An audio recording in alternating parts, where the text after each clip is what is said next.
Start பண்ணலாம் sir. Okay. Good evening to all. Today we are going to discuss about UGI bleed. Can you all hear me properly?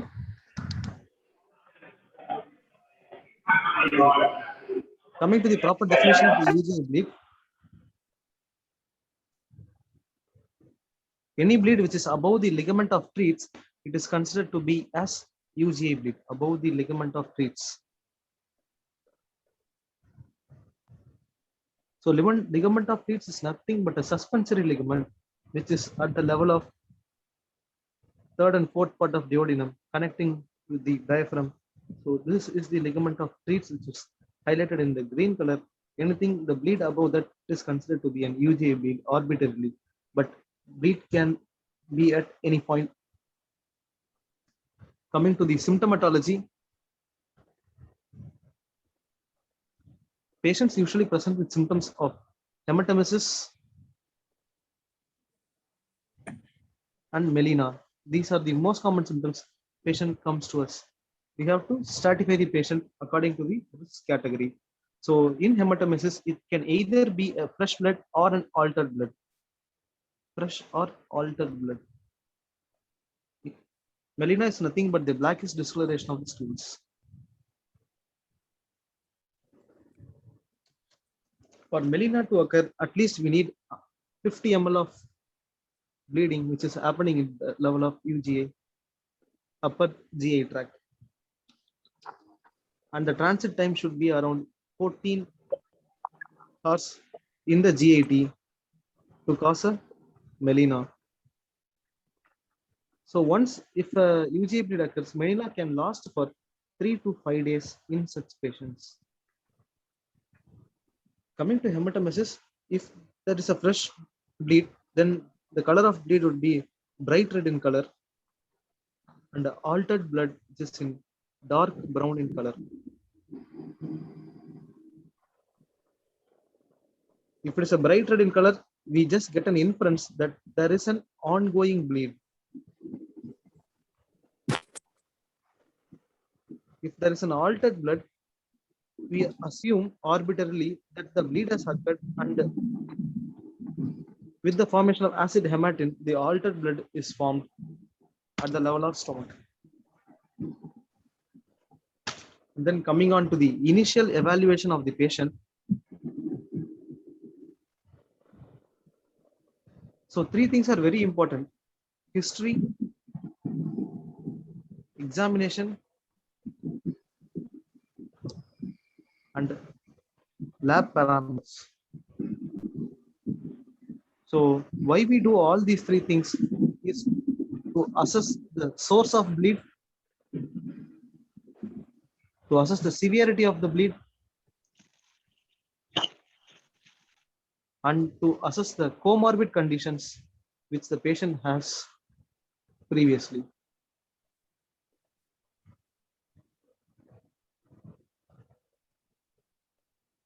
So there are few factors which can tell that the bleed is from the upper GI tract.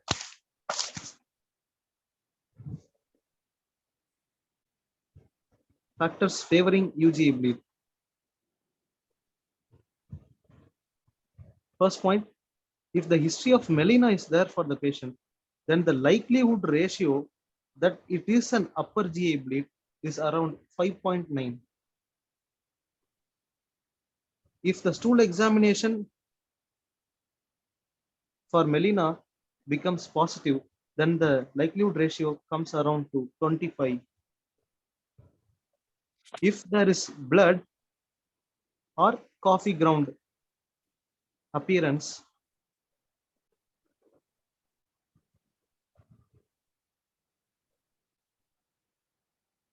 then the likelihood ratio on in NG tube, then the likelihood ratio comes to 9.6. And one more thing, there is something known as this 1 to creatinine ratio, which is going to rise in a case of UGA bleed, which is more than 30 in a case of UGA bleed. So the likelihood ratio is 7.5 that the bleed is an upper GI tract bleed. The mechanism behind this 1 to creatinine ratio is that when there is a bleed is occurring at the level of upper GI tract, the blood particles trickle down into the small intestine. So what happens there is that when the blood particles are trickling down the small GI tract, the blood is metabolized and the blood pigments are being absorbed. This blood pigments contains nitrogenous compounds, which increases the BUN, that is nothing but blood urea nitrogen. Blood urea nitrogen is nothing but 2.16 times of urea.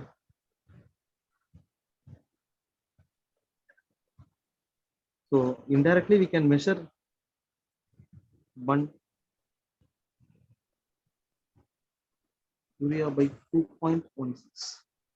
So if the ratio is high, BUN to creatinine ratio, it is more than 30, then it suggests that the bleed is at the level of upper GI tract.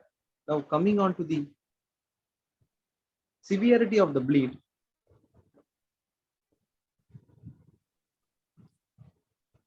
If there is a red blood in the NG tube, red blood, if you see a red blood, then it is assumed that the bleed is severe and the likelihood ratio is 3.1, that it is severe. Second thing, if tachycardia is there for the patient, then the bleed is considered to be a severe bleed, LR ratio 4.9.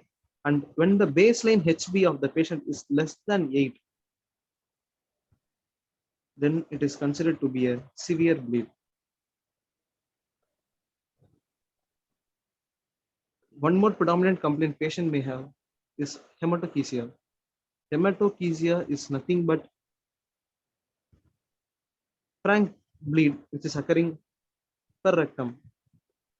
Mostly it comes in LGA bleed, but a massive UGA bleed can also present with hematochezia.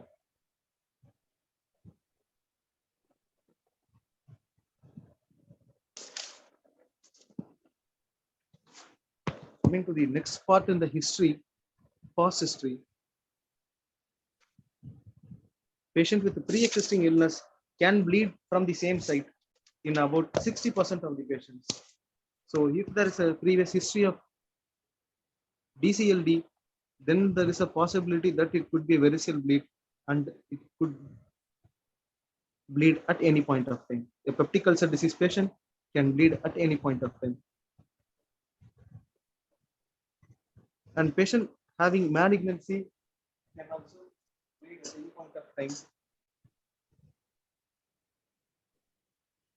If there is a peptic ulcer disease, the patient would complain of abdominal pain most commonly. If there is a malignancy with the history of loss of appetite and weight loss, we can come to a conclusion.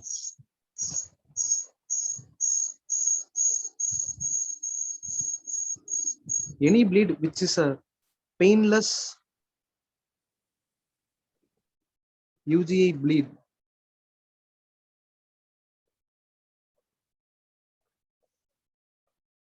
it is always to be considered as an variceal bleed. A painless UGA bleed is always to be considered as a variceal bleed, and it is to be treated in such,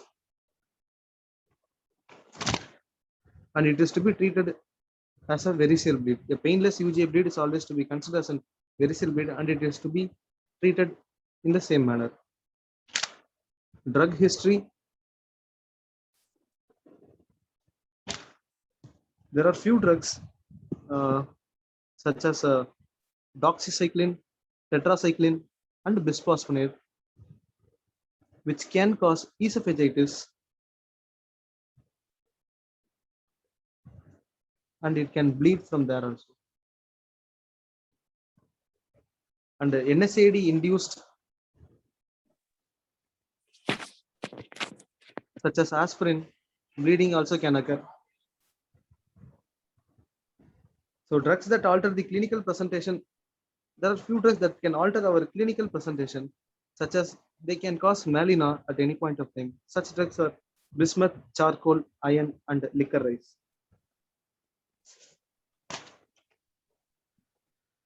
Coming to the physical examination, patients with abdomen pain should always be suspected for an abdominal perforation. Initially plan for a CT abdomen and rule out abdomen perforation, and then we have to start treating the patient. We have to quantify the amount of blood that is being lost in the UGA bleed.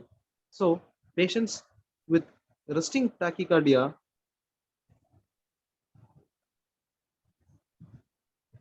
will have mild to moderate, that is less than 15% of blood loss. So patients with orthostatic hypotension will have more than 15% of blood loss, and patients who have supine hypertension will have more than 40% of loss of blood volume.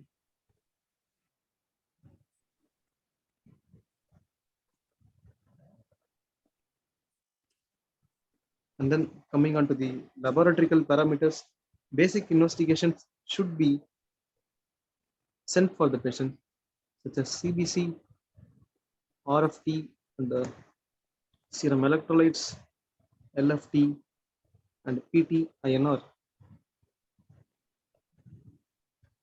In the CV, the initial HB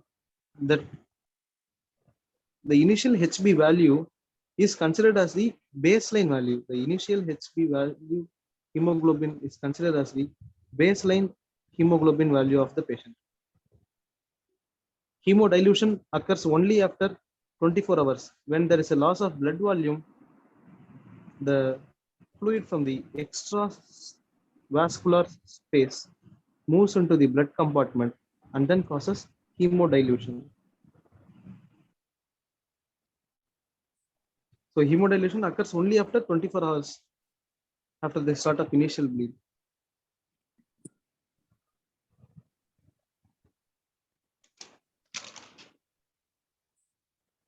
Coming on to the approach,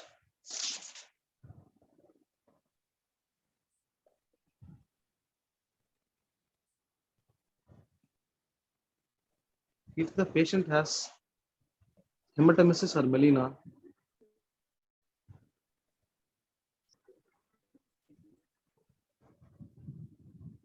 with the help of vitals, we have to categorize the patient whether they are stable or unstable. Stable patients should undergo endoscopy within 12 hours.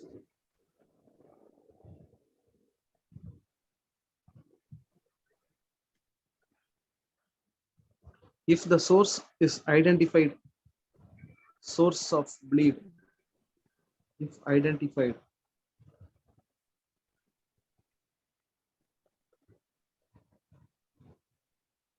if it is identified, specific treatments such as band ligation or sclerotherapy should be done.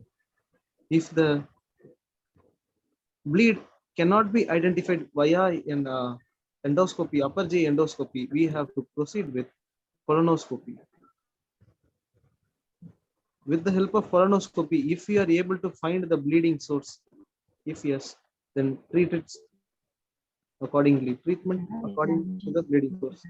If we are not able to find the bleed even on colonoscopy, then we have to plan for small bowel imaging, such as capsule endoscopy.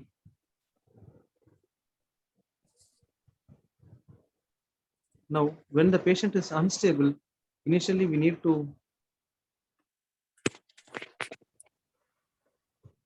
resuscitate the patient and then plan accordingly. Once the patient is resuscitated, we can plan for endoscopy. Same algorithm is being followed. First, an upper GI endoscopy is done. If the source is identified, then it is treated accordingly. If it is not identified, then we have to plan for colonoscopy.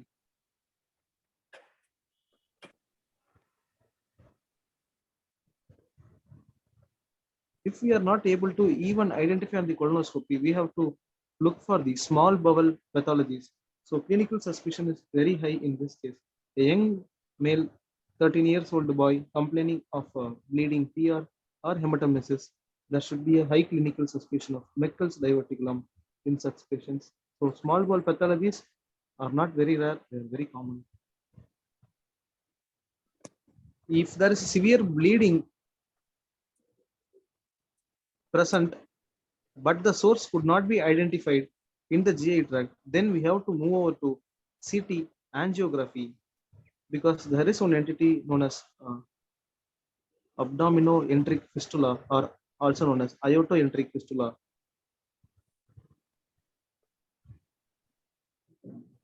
When there is a connection that is happening between the jejunum and the abdominal artery aneurysm, there can be bleed in the GI tract.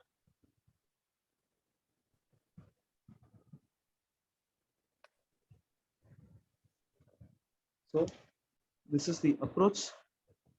Very simple. Once stable, go for an endoscopy. If there is a specific lesion, treat it. If we cannot find a specific lesion in upper GI endoscopy, move on to a colonoscopy. In colonoscopy, if you are able to find the lesion, well and good. If you are not able to find the lesion, then there should be some small bowel pathology that is causing this hematemesis or melena. In such cases, we have to move over for capsule endoscopy. Even after this rigorous maneuvers, we are not able to find the source of bleeding, then we have to plan for a CT abdomen and a CT angiography of the abdominal aorta to look for any aortoenteric fistulas. Now coming to the treatment of variceal bleed.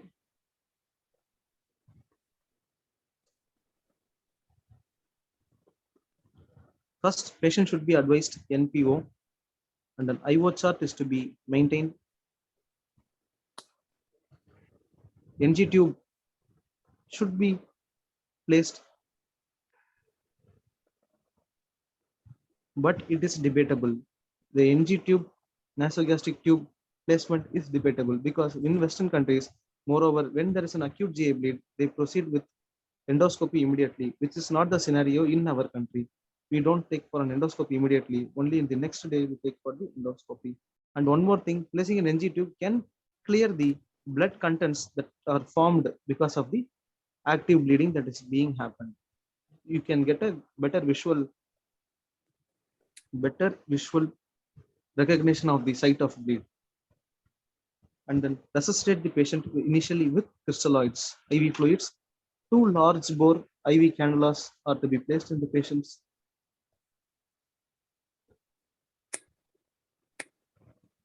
And IV fluids, initially crystalloids are used. And then if you are able to resuscitate the patient, initial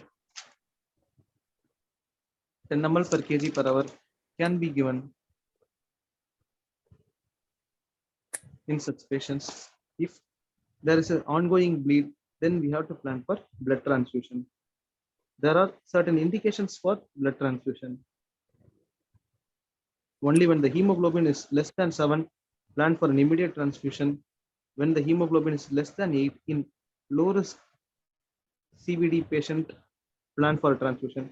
And plan for a transfusion when the hemoglobin is less than 8 in case of high risk cardiovascular disease patient. Less than 7 warrants mandatory transfusion. And also transfusion should be in the sense of 1 PRBC to be transfused with the help of, followed by 1 FFP, that is 4 pints FFP, which is I'm trying to mean here, and 4 units of platelets. FFP is transfused at the rate of 10 to 15 ml per kg.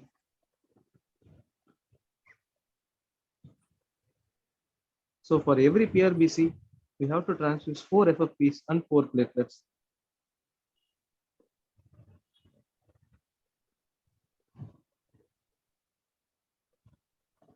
And then if the patient has coagulopathy, when the INR is more than 2, transfuse FFPs If it is getting corrected, well and good. If it is not getting, when the coagulopathy is not getting corrected, we have to plan for prothrombin complex concentrates. Even with prothrombin complex concentrate, the coagulopathy is not getting corrected, then we have to go for recombinant factor 7A injection, which is at the dosage of 80 mics per kg, single dose. It within 30 minutes, the INR comes to be placed.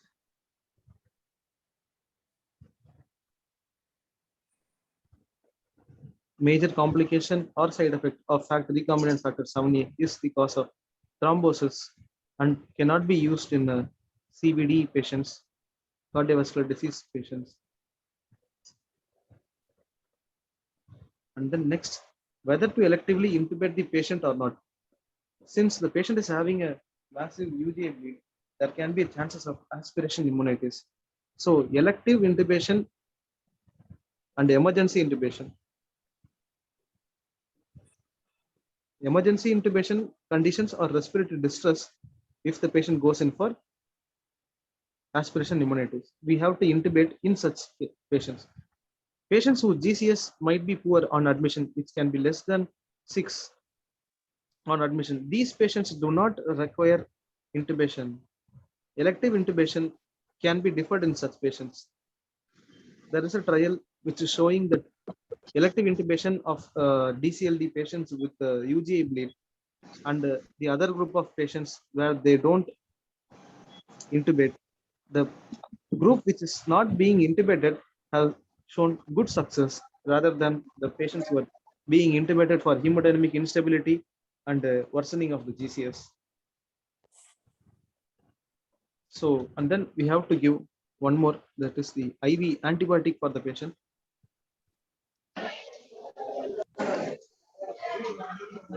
IV antibiotics, ceftriaxone, 1 gram IV OD for 7 days can be given, or we can go for a fluoroquinolone. And then pantoprazole infusion needs to be started, 80 mg stat followed by 8 mg per hour. IV infusion of high dose pantoprazole should be started. And then sir, stone dose 1 gram 2 gram sir 1 gram sir, slicing 1 gram தான் sir போட்டுருக்கான். Okay ஆமா sir, 1 gram IV OD for 7 days போட்டுருக்கான் sir. Okay. And then coming on to the pharmacological drugs, which is are equivalent to the endoscopic treatment. For use of pharmacological drugs in variceal bleed is equal to the endoscopic treatment. Such drugs are number 1, terlipressin, number 2, octreotide. These two drugs can cause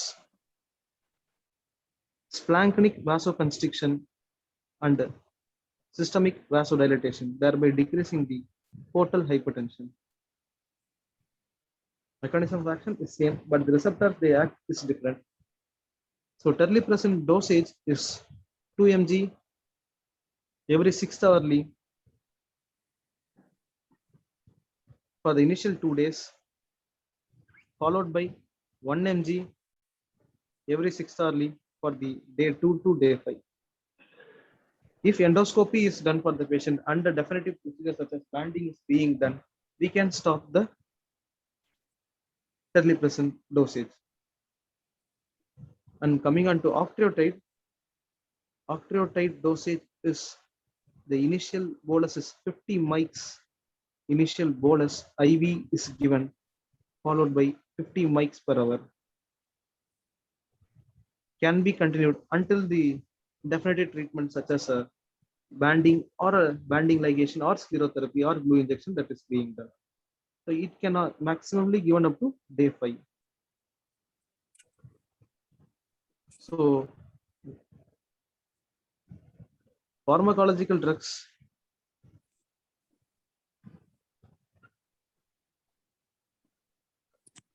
is equal to endovascular procedure.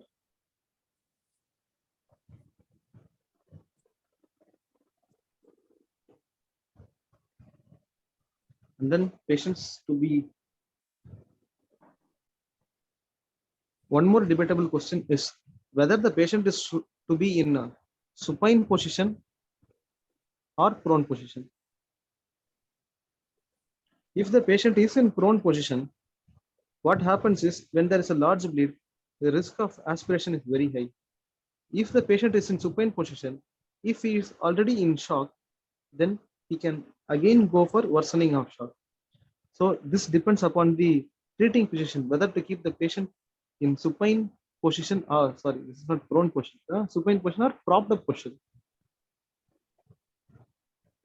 Supine position or propped up position. So if the patient is in supine position, more chances of aspiration. If the patient is in propped up position, there can be worsening of the shock. So this has to be decided by the treating physician.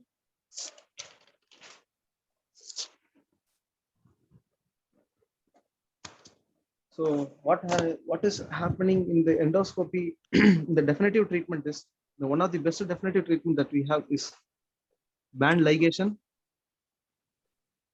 Second comes sclerotherapy. And third is shunt surgeries. Band ligation is of major importance because it has got less complications compared to sclerotherapy and glue injection. So up to 10 bands per sitting can be done in our patients. The thing is, we have to put a band proximally and distally in the bleeding column, so that what happens is initially a thrombus is formed and a slough occurs, and then fibrosis later.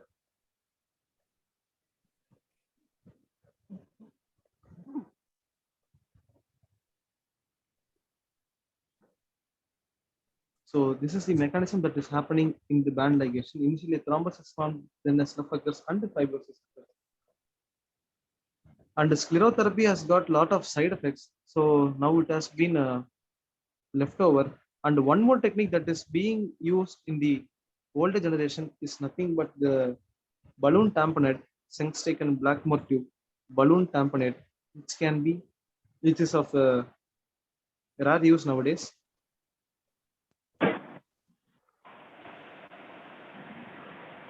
So what happens is that when the patient is settled with the band ligation, well and good. If he is not settled with band ligation, we have to go for a sclerotherapy. If the sclerotherapy also fails, then only the shunt surgeries come into the play. So shunt surgeries are like the rescue mechanisms only after tried after band ligation and sclerotherapy. We have to go for a shunt surgery. TIPS can be done in such patient. TIPS has been initially developed as a transit to buy some time as a transit treatment in the case of liver transplantation. Now coming on to the scoring system at last, there are two scoring systems. One is pre-endoscopic scoring system and the post-endoscopic scoring system. This post-endoscopic scoring system is used only in peptic ulcer disease, that is nothing but the Forrest scoring. And we have three scores in the pre-endoscopy area. One is nothing but the Blatchford score. The other one is the Rockall score. Third one is the AIM 65 score.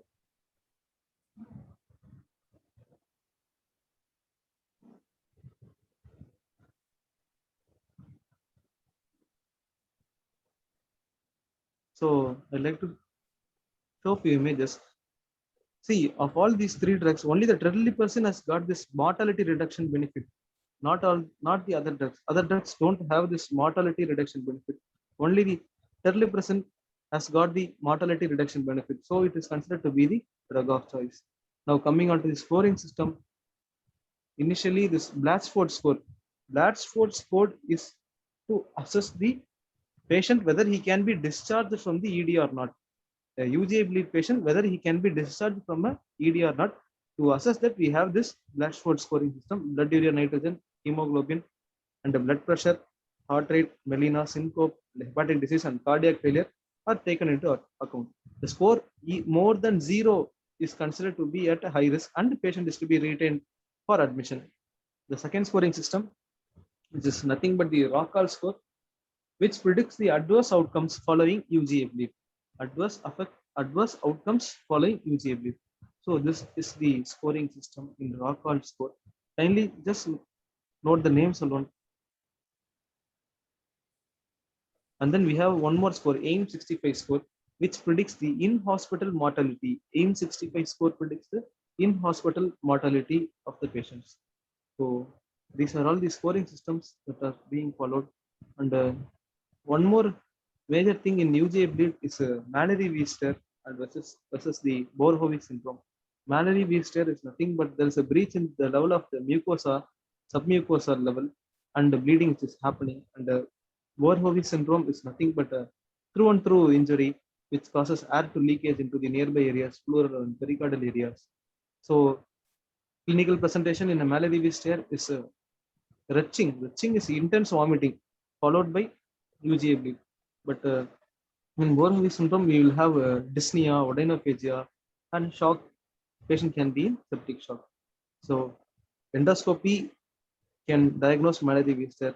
For Boer-Hove syndrome, we have to go for contrast, CT contrast, esophagography, and X-ray can be done to find out the pneumomediastinum, and pleural fluid analysis can be done. So treatment is very simple in Mallory-Weister.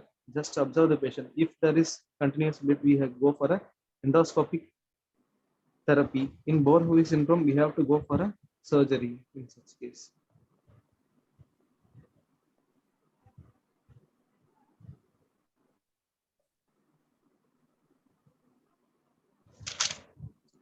And then Forest classification.